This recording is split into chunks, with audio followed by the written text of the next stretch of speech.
Carême initiatique à l'art royal et à la magie blanche et à la magie noire, épisode 9/8, de la diabolisation du roi prêtre par la magie noire à la résurrection de l'art royal. Français. Victoire, victoire, victoire, 3 fois victoire, il ne faut pas avoir peur de le dire. Le 23 avril, veille du 2e tour des présidentielles, j'avais conclu la semaine de Pâques par cette exhortation conclusive. Vive l'entrée de l'initiation théologique en politique, je dirais même au panthéon de la politique gouvernant tous les esprits, de tous les temps et sur tous les continents depuis toujours. Voilà le grand secret du langage pour triompher à Pâques. Aujourd'hui, de par le 8e degré d'initiation, nous avons déjà accompli l'impossible en répondant au défi de vérité lancé par Georges Clemenceau à la tribune de l'Assemblée le 29 janvier 1891, comme la révolution des droits de l'homme de 1789, oui, la vérité est un bloc dont on ne peut rien distraire. Et précisément, elle est exactement à l'inverse de sa révolution du langage dénoncée par le français Laharpe avec Orwell, c'est-à-dire du verbe du dernier et célèbre évangile de Saint Jean, trônant sur l'autel des loges initiatiques des Fils des Lumières, et nous allons le prouver.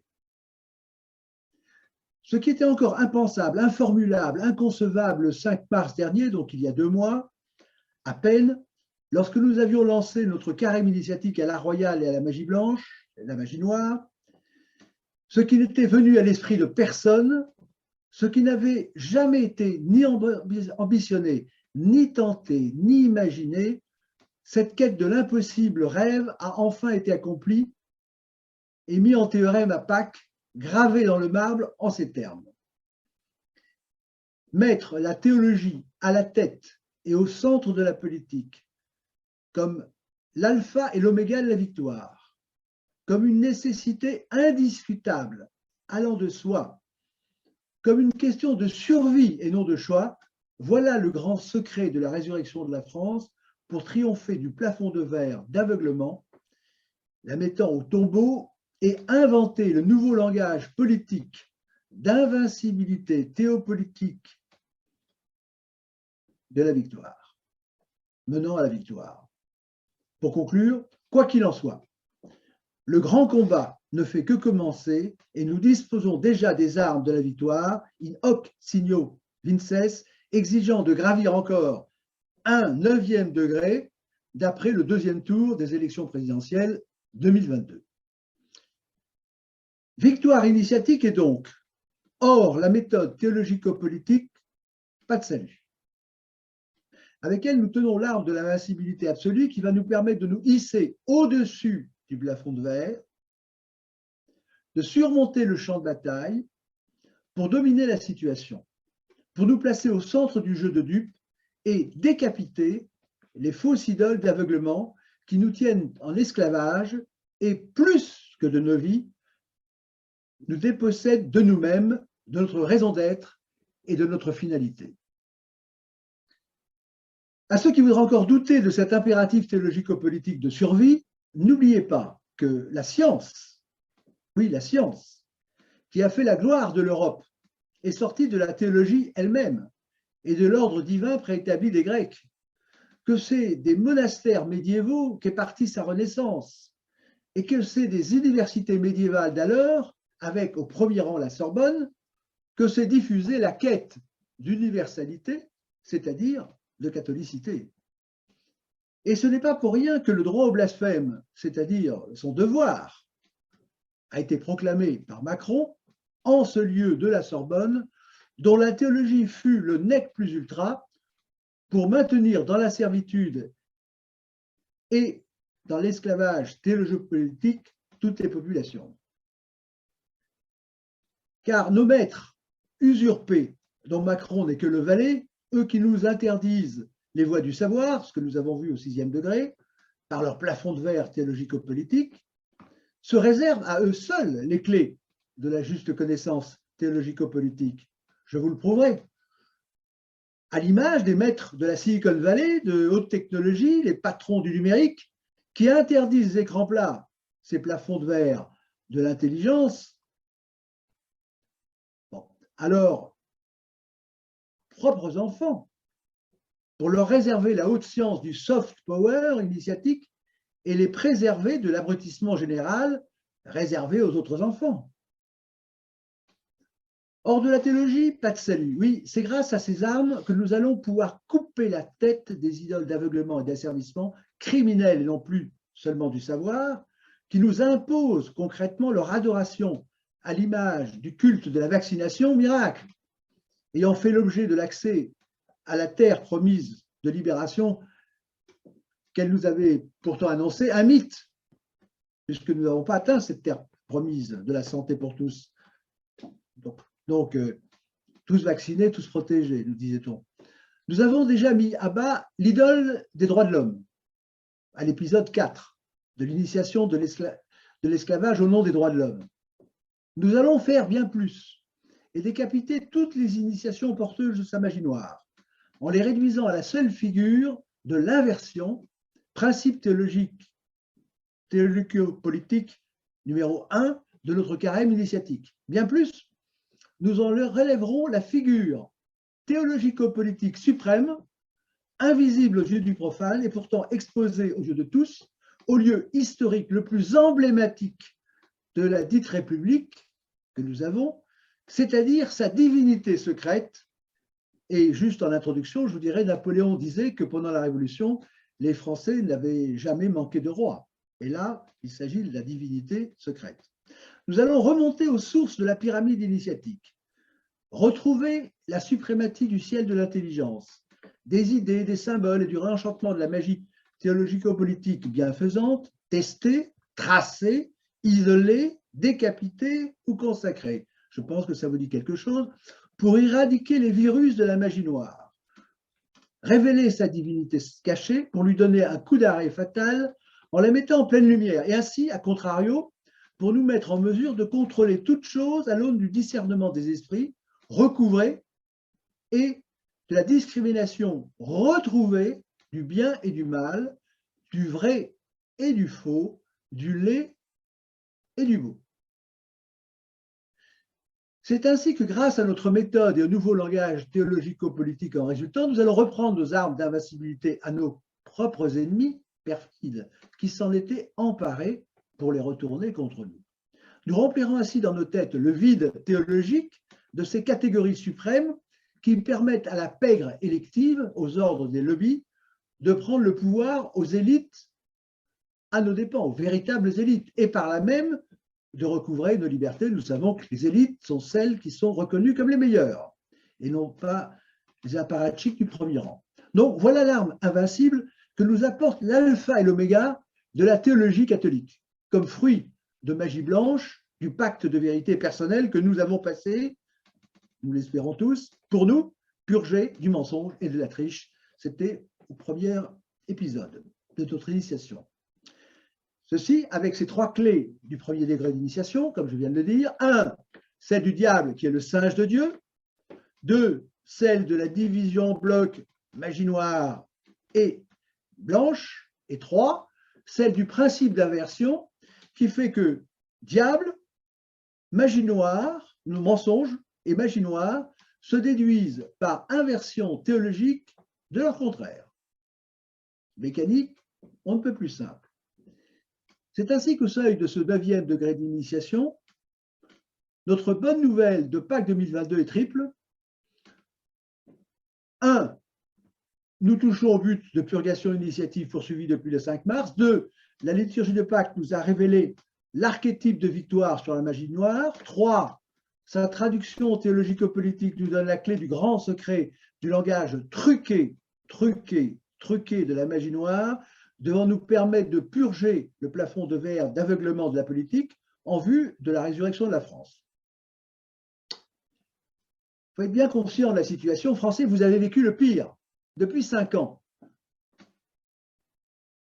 Vous avez dû subir ce qui ne s'était jamais vu dans toute l'histoire de l'humanité. Le comble de la peur et de l'incertitude, le summum de l'absurdistan, du bourrage de crâne et du harcèlement médiatique, le paroxysme du mensonge, de la violence et de l'usurpation d'autorité, le paroxysme des persécutions, en un mot, le paroxysme du crime pandémique de cette guerre impitoyable que le président Macron a osé déclarer à son propre peuple au nom de la santé.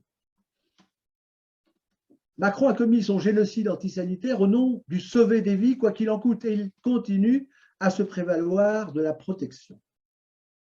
Et aucune voix, je dis bien aucune voix, qu'elle soit scientifique, politique, judiciaire, humanitaire ou religieuse, aucune voix, dis-je, ne s'est élevée pour vous protéger, pour rétablir la vérité, pour vous rendre la justice qui vous était due. Et le pire est qu'il y a 6 jours à peine, ce dimanche 24 avril dernier, interdit de souveraineté par la magie noire du plafond de verre électoral, ce n'est pas tant un homme qui a été remis à la tête de l'État que la légitimation du crime lui-même auréolé des lauriers d'une victoire usurpée, faisant écho à s'y méprendre à celle du Messie du dimanche des Rameaux du premier tour.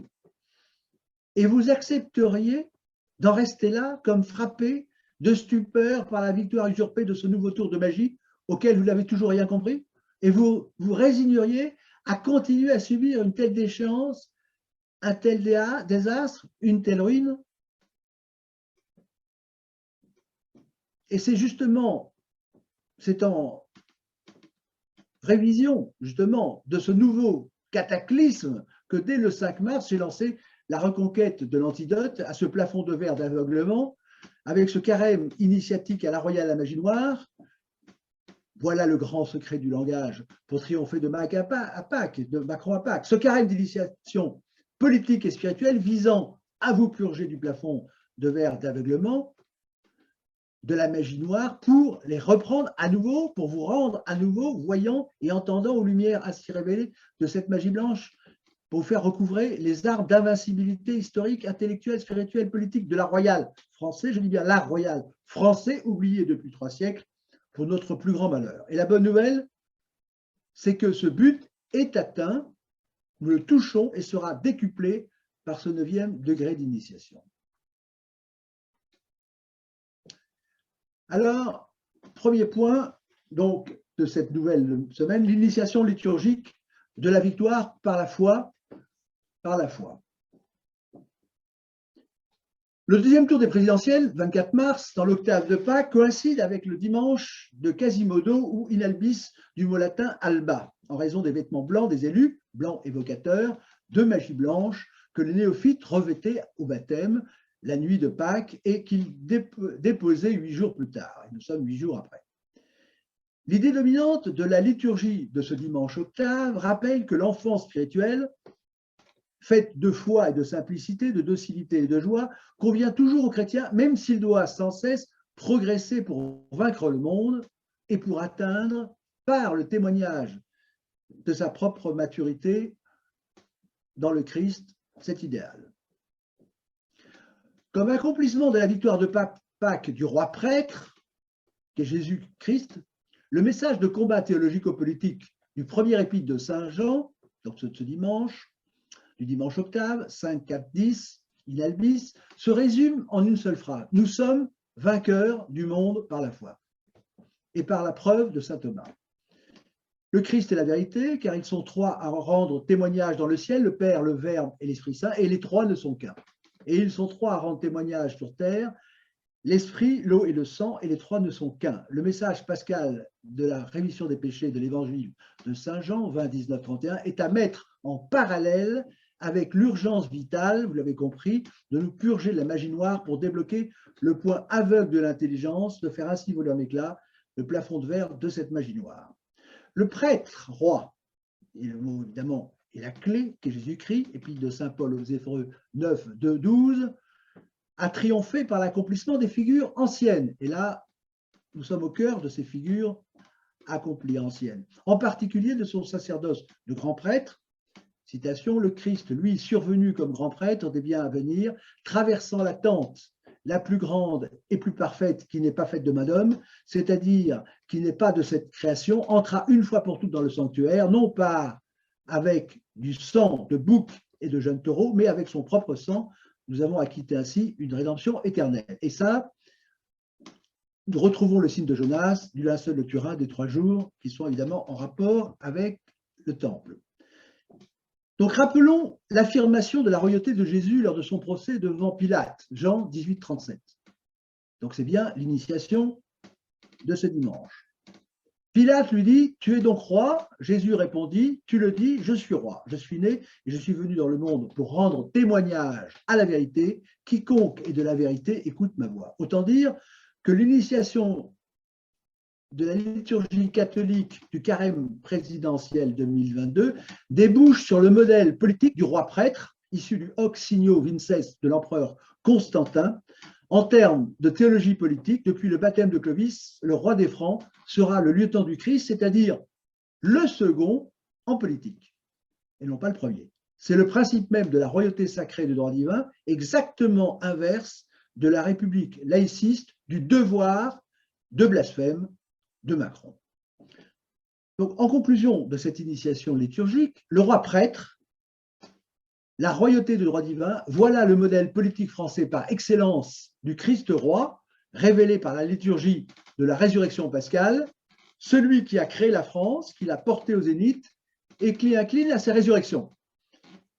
C'est celui de la victoire par la foi de l'empereur Constantin, de Clovis et de Jeanne d'Arc, voire de Louis XIV.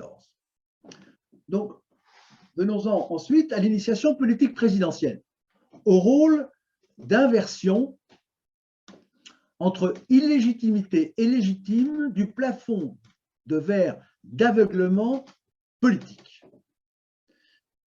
C'est donc ce dimanche in albis qu'a eu lieu la réélection fantoche d'Emmanuel Macron à 20%. Triste reconduction, pathétique, mise en scène ventriloque, sépulcrale, du couple Macron avec ses enfants processionnaires d'opérette, ayant immédiatement provoqué des manifestations de colère dans toute la France, ce qui est une première. En principe, la soirée d'une réélection, ce sont plutôt des cris de joie que de colère que nous avions entendus précédemment. Quel est son apport initiatique, donc, de cette journée d'élection présidentielle et de ces présidentielles? Celui d'un nouveau coup de baguette magique comparable à celui de 2017 que j'ai abondamment décrit dans mon livre « Macron le président ventriloque, la figure du roi et la magie politique, manifeste pour 2022 ». Donc l'initiation de cette victoire, c'est la suivante. Lors de notre premier épisode, dès le 5 mars, j'avais bien prévu, je cite, « L'aveuglement de l'opinion publique est total, la réélection du président Macron était déjà conclue avant même l'annonce de sa candidature pour le mercredi des Cendres, réélection déjà conclue, sauf miracle, par cette magie politique du langage dont il se targue et dont il a le secret à coups de baguette magique des sondages, des jeux de candidature et des thèmes de campagne ciblés. » Bon. En vérité, la méthode de magie politique de Macron, copier-coller de 2017 par le moyen, s'est déroulé par le même moyen sur 5 ans en continu, pour la mise en œuvre d'une série par une mise en œuvre en série de plafonds de verre, d'aveuglement, d'élégitimation, en série, collectif, qui lui ont permis de faire passer à la trappe tout débat, notamment ce grand débat après l'épisode des Gilets jaunes. Il faudrait parler de non-débat présidentiel. Ce fut le plus nul de tous la Ve République, voire de toujours. Bon. Elle a permis, donc cette magie politique, d'occulter son bilan catastrophique des Gilets jaunes, de guerre du Covid et de la crise socio-économique, en prétendant même que les 600 milliards de dettes étaient dus au Covid, ce qui était une contre-vérité absolue. Bon. Il n'a pas fait de bruit dans les médias. Aucun candidat n'a mis en cause la politique antisanitaire de Macron, a fortiori son crime pandémique, son premier génocide de surmortalité de 89,5%, évalué à 25 000 morts dès avril 2020, puis 40 000 morts, avec, à partir de 2021, un crime contre la santé et la médecine. Plus on vaccine, plus on tue, plus les effets secondaires en cascade. Donc, il n'y a eu aucun débat à ce sujet. Au-delà du brusque silence sur l'essentiel, obtenu par le plafond de verre du tabou Covid, sauver des vies quoi qu'il en coûte, d'assassinat des plus faibles à coups de rivotril, au-delà de l'omerta de tous les candidats sur l'essentiel du quinquennat criminel, du jamais vu dans l'histoire, c'est l'état de sidération de Marine Le Pen, donc ayant toutes les armes offensives pour terrasser Macron et n'en ayant utilisé aucune qui frappe en 2022 comme en 2017. Par quel effet de magie politique ventriloque cet effet de sidération ayant fait perdre à Marine Le Pen ses moyens a-t-il été obtenu? Par quel mystérieux front de verre lui ayant interdit de prendre de la hauteur pour terrasser Emmanuel Macron? Faut-il expliquer cette situation absolument sidérante, si je peux dire? Signalons d'abord que la signature du mode opératoire de magie politique pour obtenir la victoire était identique donc en 2022 comme en 2017. C'est la mise à mort politique par la magie ventriloque des mots, non par le bilan ou les arguments. Donc c'est de la pure magie. Vous êtes le diable puisque je vous le dis. Bon, voilà ce qui obtient la victoire, la mise à mort. Sémantique. En 2017, les deux slogans mettaient la France, des deux candidats, en miroir avec d'un côté Ensemble la France de Macron contre Choisir la France de Marine Le Pen. Et d'ailleurs, on vient d'apprendre, on verra après la suite. Le 1er mai, bon, Macron déterre l'âge de guerre, des mots magiques, extrême droite et le parti de l'anti-France. Donc c'était en 2017. Mais le 3 mai 2017, il lance son cinglant « Je vous remercie, je n'ai pas besoin d'un ventriloque ». En 2022, les deux slogans sont à nouveau en miroir autour du « nous ». D'un côté, avec un « nous tous » de Macron contre le « pour tous les Français » de Marine Le Pen. On croirait qu'ils se sont donné le mot. À nouveau, dès son entrée en campagne en 2022, Macron fulmine son thème d'extrême droite contre la fille Le Pen.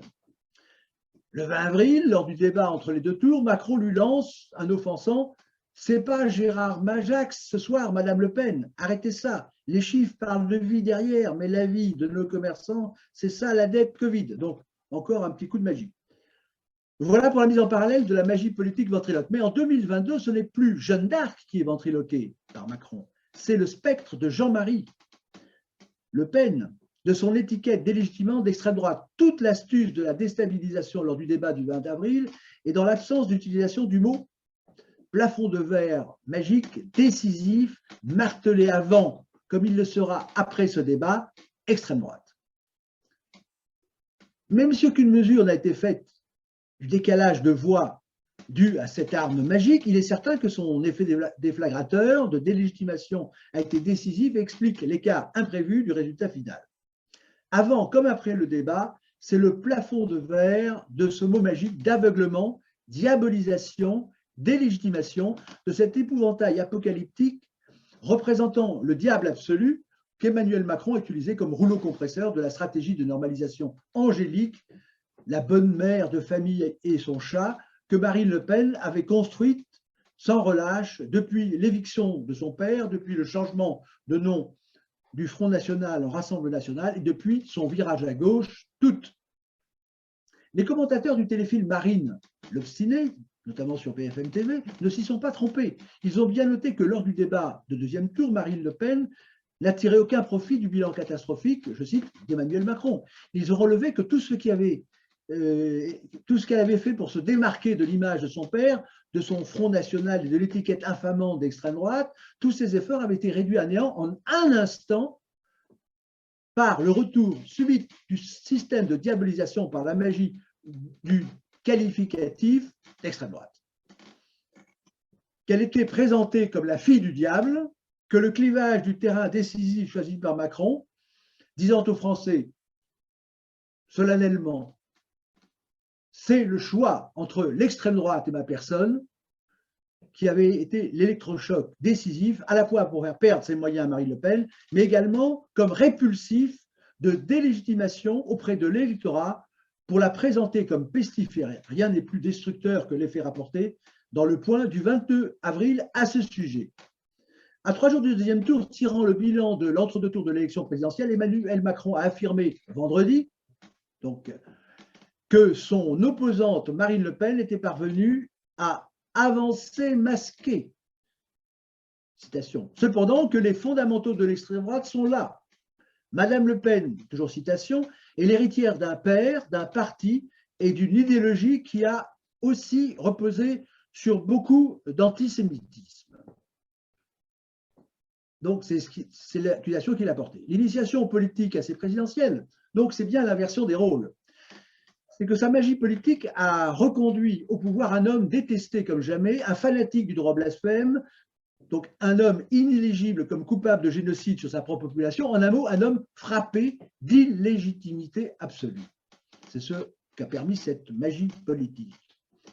C'est que le fer de lance de sa victoire fut la locution magique extrême droite, que sa puissance symbolique d'invincibilité superstitieuse, la magie maléfique de son plafond de verre d'illégitimité, est sans rapport avec l'évanescence, je dirais presque l'insignifiance, l'évanescence de sa signification rationnelle, amalgamant des définitions diamétralement opposées. C'est qu'elle constitue le cas d'école d'un plafond de verre électoral de magie noire ayant à nouveau privé les Français du débat, du bilan et de l'élection présidentielle qui leur était due. Comment expliquer le pouvoir religieux de cette expression de diabolisation politique condamnant au jugement dernier des enfers alors qu'aucune catégorie religieuse essentielle n'a été présentée au deuxième tour? À nouveau, c'est ce plafond de verre d'aveuglement du choix de Dieu ou diable, revenant à dire en 2022 l'extrême droite c'est le diable et donc je suis Dieu, comme le 1er mai 2017 à la Villette. Il disait, mes opposants, c'est l'anti-France. Bien des commentateurs ont dit qu'un tel anti-vote frappait la réélection de Macron d'illégitimité et les manifestants du soir, je le rappelle, du soir même, ne s'y sont pas trompés. Dieu ou diable, comment expliquer ce pouvoir de magie noire tenant en 2 ou 3 mots plus fort qu'un peuple? Ce pouvoir de légitimation en négatif, ce pouvoir souverain des juges du fond des mots, gouvernant la métrique théologico-politique de la morale, de l'opinion et des urnes, et surtout comment la verser. Pour le savoir, il faut interroger l'histoire. En conclusion, donc l'initiation politique de magie noire et présidentielle 2022, c'est le rôle d'inversion des positions d'illégitimité et de légitimité entre Macron et Marine Le Pen, joué par le plafond de verre, d'aveuglement, délégitimation, diabolisation, par les qualificatifs d'extrême droite, antisémitisme et tutti quanti. Alors, maintenant, il faut en venir, donc pour répondre à cette interrogation, à l'initiation historique depuis 1789 à la mécanique théologico-politique de glissement à gauche du plafond de verre, de délégitimation, diabolisation. L'histoire livre le secret du pouvoir symbolique, religieux, de cette classification des opinions sur une ligne unique, droite-gauche, clivage que Macron avait aboli en 2017 pour réconcilier les Français, disait-il, ce qui a été un échec, nous le savons, avant un échec, si on peut dire, avant de la reprendre comme plafond de verre en 2022 pour sa magie noire. Bon. Premièrement, il faut considérer le 11 novembre 1789. Bien, je l'ai dit, 11 novembre 1789, qui est la date clé. À Versailles, c'est la date de partage des tenants du veto du roi, qui sont à droite, et de la gauche, qui sont les opposants. Et dans la salle du manège, il y aura le côté de la reine et le côté du palais royal. Donc, c'est bien par rapport au roi, par rapport au veto du roi, que le 11 novembre 1789 s'établit cette division entre la droite et la gauche. Bon, la France a vécu 14 siècles sans droite et gauche à ce sens-là en politique, et tout à coup ça apparaît. Qu'est-ce que ça veut dire? Donc, de là est ressortie la métrique de classification. À droite, Dieu et le roi. À gauche, son inverse, ni Dieu ni diable. C'est ça bien la définition de la droite et de la gauche. D'où la dynamique révolutionnaire qui est sortie de ce 11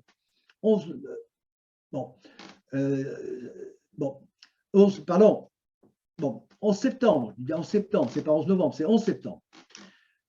Donc, cette dynamique est la suivante. De 1789 à nos jours, on va assister à la diabolisation continue de la droite par la gauche. Le plus à droite, l'extrême droite, étant destiné à être guillotiné par sa gauche. Donc, on a la décristallisation, on a ce qui s'est passé à Notre-Dame, il y a le roi décapité, puis après, tout s'y passe.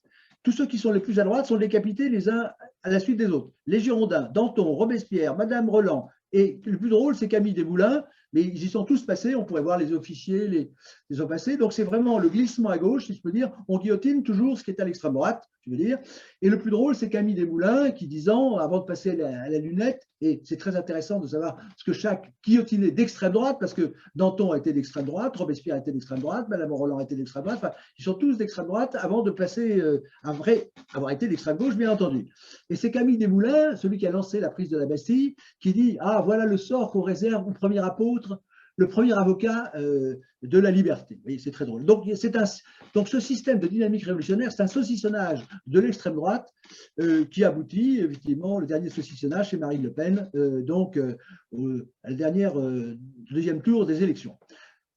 Donc, après le 10 août 1792, on assiste également, par ce système, à la vandalisation des documents, des monuments, l'élimination de tout ce qui représente l'extrême droite, c'est-à-dire, je rappelle, le roi et Dieu. Donc, c'est une destruction symbolique d'aveuglement, ce qui est dit dès le 14 août, pour ne pas mettre devant les yeux du peuple, évidemment, tous ces monuments splendides, je le dis entre parenthèses, puisque le président Macron s'est réfugié à la lanterne à Versailles après ces élections, mais qui peuvent donner de mauvaises idées au peuple, soit sur la religion, soit sur la royauté. Bon. Donc, on arrive après un serment de haine à la royauté et à la déchristianisation, donc l'extrême droite de l'époque, si je peux dire. Donc le glissement, c'est toujours moins de Dieu et de roi. Et donc, on aboutit évidemment au droit blasphème de Macron. Donc, cette dynamique mécanique de glissement à gauche, depuis ni Dieu ni maître, donc se déroule, c'est facile à suivre, il suffit de regarder, 19e, donc fin du 18e, 19e, 20e et 21e. Et donc, ça repose la question à Malraux, le 21e siècle sera-t-il religieux ou sera religieux ou ne le sera pas? C'est-à-dire que est-ce que ce glissement à gauche, théologique évidemment, va se poursuivre? Donc, on retrouve dans la magie des mots, le mot nation était un mot d'extrême gauche, puisqu'il a été utilisé contre le roi en 1792. Napoléon en parle d'ailleurs. Et donc l'extrême droite passe à gauche, c'est le mouvement à gauche. Et donc, c'est un système masqué qui, actuellement, a été falsifié, notamment en mettant les nazis, évidemment, à l'extrême droite, alors que les nazis, c'est le national-socialisme, ce sont des fascistes, ce sont des athées, donc ils sont évidemment d'extrême gauche et non pas de droite. Mais c'est très pratique pour faire comme il était fait dans les geôles soviétiques, c'est-à-dire qu'on mélangeait les politiques et les droits communs, et ça permet de faire un amalgame très très pratique qui met la Rombière, la grenouille dans le bénitier dans la même catégorie que le nazisme, par exemple, ou autre. Voilà à quel degré nous en sommes réduits. Donc, il faut remarquer que cette imposture, cette magie d'imposture utilisée par Macron, amalgamant une chose et son inverse, est une diffamation toute l'égalité. Donc, on est vraiment dans le en même temps, c'est-à-dire qu'insulter quelqu'un est passible des tribunaux de diffamation, mais là, il y a un langage de diffamation, donc je cite les mots que j'ai utilisés, qui permet de diffamer et de tuer moralement et politiquement sans être passible des tribunaux. Je rappelle qu'il faut différencier fasciste et nazisme. Quand vous traitez quelqu'un de nazi, évidemment, c'est passible de diffamation, mais le fascisme n'est pas mis dans la même catégorie. Vous voyez, donc tout ça, c'est très subtil. Nous sommes dans la théologie politique. Bon, en conclusion, depuis 1789, la mécanique théologico-politique du plafond de verre d'aveuglement, délégitimation, entraîne un perpétuellement glissement à gauche. Toujours moins de roi et de Dieu, toujours plus de droit au blasphème. La métrique de diabolisation, délégitimation, légitimation du plafond de verre est bien théologico-politique, comme le choix de Caïphe ou le choix de Barabbas à mettre en parallèle. Voilà pour l'observation de cette mécanique historique de glissement de droite à gauche, mais quelles conclusions théologiques, politiques tirer pour aller jusqu'au bout?